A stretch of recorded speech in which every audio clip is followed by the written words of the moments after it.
Black math prodigy solves Millennium problem, stuns global science community. The Grand Hall of Princeton's Institute for Advanced Study fell silent. Every eye in the packed auditorium fixed on the young black man standing alone at the podium, his hands trembling slightly as he gripped its edges. Thomas Washington, just 24 years old, wearing a suit jacket that seemed a size too large, stared out at the sea of skeptical faces, some of the world's most brilliant mathematicians and scientists. "This is preposterous," a voice called out from the third row. Professor Richard Harlow, silver-haired and imposing in his tweed jacket, rose to his feet. "You expect us to believe that a community college dropout has solved the Riemann hypothesis, a problem that has stumped the greatest mathematical minds for over 150 years. Murmurs of agreement rippled through the audience. Thomas's mouth went dry. The projector behind him displayed complex equations that represented years of his work done in secret, between shifts at his grandmother's corner store in Harlem. Thomas's voice cracked. He cleared his throat and tried again. "I can walk you through the proof, if you'll just give me a chance." "We've given you a chance, young man," Professor Harlow interrupted, his voice dripping with condescension. "And frankly, it's been a waste of our time." From the front row, an elderly black woman with silver hair pulled into a neat bun, Thomas's grandmother. Eleanor squeezed her handbag so tightly her knuckles turned white. Beside her sat Dr. James Peterson, Thomas's former high school math teacher and mentor, now in his 70s, who had arranged this presentation despite significant resistance. Thomas looked down at his notes, sweat beading on his forehead. Everything, his future, his grandmother's pride, the vindication of Dr. Peterson's belief in him hinged on the next few minutes. He had to make them understand. Professor Catherine Miller, one of the few women on the panel evaluating his work, leaned forward. "Mr. Washington, your approach to the zeta function is unconventional, to say the least. Are you suggesting that the entire established methodology is flawed?" The room grew tense with anticipation. Thomas opened his mouth to respond, but no words came out. But let's go back to how this all started. It was just 3 hours earlier when Thomas first arrived at the Institute, unaware of the life-changing confrontation that awaited him. 3 hours earlier, Thomas Washington stepped off the New Jersey Transit bus into the crisp autumn air of Princeton. He adjusted his father's old suit jacket, a relic from the 1970s with wide lapels that had been fashionable when his father wore it to his job at the post office. Thomas had found it in the back of his grandmother's closet the previous night, and though it didn't fit perfectly, it was the nicest thing he owned. "You look just like your daddy did at your age," Grandma Eleanor had said with tears in her eyes as she straightened his tie that morning. "He would have been so proud to see you today." Thomas wasn't so sure about that. His father, Robert Washington, had wanted his son to follow in his footsteps with a stable government job, not chase dreams about solving impossible math problems. Before he died of a heart attack when Thomas was 15, Robert had often complained about his son's head being stuck in the clouds with all them numbers. As Thomas walked toward the imposing Gothic buildings of the Institute for Advanced Study, he clutched his worn leather satchel containing the most precious thing he owned, a stack of notebooks filled with calculations, crossed-out formulas, and finally, the completed proof of the Riemann hypothesis.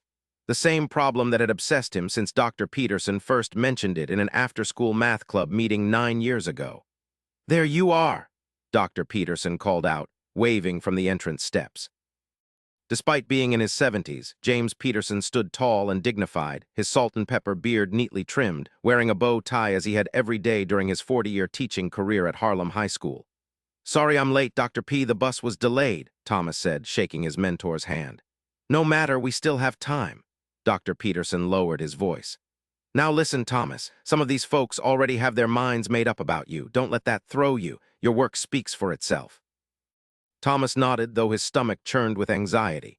"Is Grandma here yet?" "Already inside, saving our seats. That woman is punctual as ever." Dr. Peterson smiled fondly. He had known Eleanor Washington for decades, ever since she marched into his classroom in 1985, demanding to know why her grandson was getting B's instead of A's in math. As they climbed the steps, Dr. Peterson placed a hand on Thomas's shoulder. "Remember what we practiced. Start with the overview, then walk them through your approach step by step. Don't let them rush you." Inside the building, they navigated marble hallways adorned with portraits of past mathematical giants, almost exclusively white men with serious expressions. Thomas couldn't help but wonder if his face would ever hang in such hallowed halls. They paused outside the closed doors of the auditorium. Through the small windows, Thomas could see it was already packed. He spotted his grandmother in the front row, sitting primly in her Sunday best, the same floral dress she wore to church every week. "I don't know if I can do this, Dr. P," Thomas whispered, his confidence faltering. "You can and you will," Dr. Peterson said firmly. "You've earned your place at that podium. Now go in there and make history." Alina called out, making everyone laugh. Later that evening, as Thomas, Alina, and Dr. Peterson celebrated in a small restaurant in Princeton, Thomas still seemed dazed by the day's events. "$1 million, he kept repeating. "Grandma, you can finally retire. No more double shifts at the store." Alina shook her head. "That store kept us going after your father passed. I'm not giving it up, but I might hire some help," she conceded with a smile. "And the fellowship," Dr. Peterson added, raising his glass. "From Harlem High School to Princeton University, I always told you education was the great equalizer." Thomas nodded, thinking of all the barriers he had faced, all the times he had been underestimated or dismissed. "But it shouldn't have been this hard," he said quietly. "How many other kids like me never get the chance, never have a Dr. Peterson to fight for them?" A thoughtful silence fell over the table. "Then that's your next problem to solve," Alina finally said, reaching across to squeeze his hand. "Not a mathematical one, but just as important." 6 months later, Thomas Washington stood in the auditorium of Harlem High School, facing a room full of students who looked like him, young, black, full of potential, but many already convinced that certain paths weren't open to them. "My grandmother worked at a corner store," he told them. "My father was a postal worker. No one in my family had gone to college, but here I am, proof that where you start doesn't determine where you finish." In the back of the room, Dr. Peterson watched with satisfaction. Beside him sat Professor Harlow, who had become an unexpected ally in Thomas's new mission. Together, they had launched a foundation, funded by part of Thomas's prize money, to identify and support mathematically gifted students from underserved communities. "Math doesn't care about your zip code," Thomas continued. "It doesn't care about the color of your skin or how much money your parents make. It only cares if your answer is right." He pointed to the complex equation displayed on the screen behind him, a simplified version of the one that had changed his life. "This problem took me years to solve, but the hardest problem I ever faced wasn't on a chalkboard. It was making people believe I belonged in the room." A girl in the front row raised her hand. "Did you always know you were good at math?" Thomas smiled. "I knew I loved it. The good at it part came with practice, thousands of hours of practice. Sometimes at my grandmother's kitchen table, sometimes in Dr. Peterson's classroom after school." "And now," Dr. Peterson added, stepping forward, "Thomas is making sure other young mathematicians get the support they need. The Washington Peterson Foundation's first scholarships will be awarded next month." After the presentation, as students lined up to speak with Thomas, Professor Harlow approached Dr. Peterson. "You knew all along, didn't you?" Harlow asked. "You knew he was the real deal." "From the moment he walked into my algebra class as a freshman," Dr. Peterson confirmed. "Some talents you can just see. The tragedy is how many we miss." Harlow nodded thoughtfully. "In all my years teaching at Princeton, I had exactly 3 black students in my advanced courses. I never questioned why. That was my failure." "Well, you're helping to change that now," Dr. Peterson acknowledged. Across the room, Thomas was deep in conversation with a shy-looking boy clutching a worn mathematics textbook, a scene reminiscent of his own first meeting with Dr. Peterson nearly a decade earlier. Alina Washington, who had been chatting with the school principal, made her way over to the 2 older men.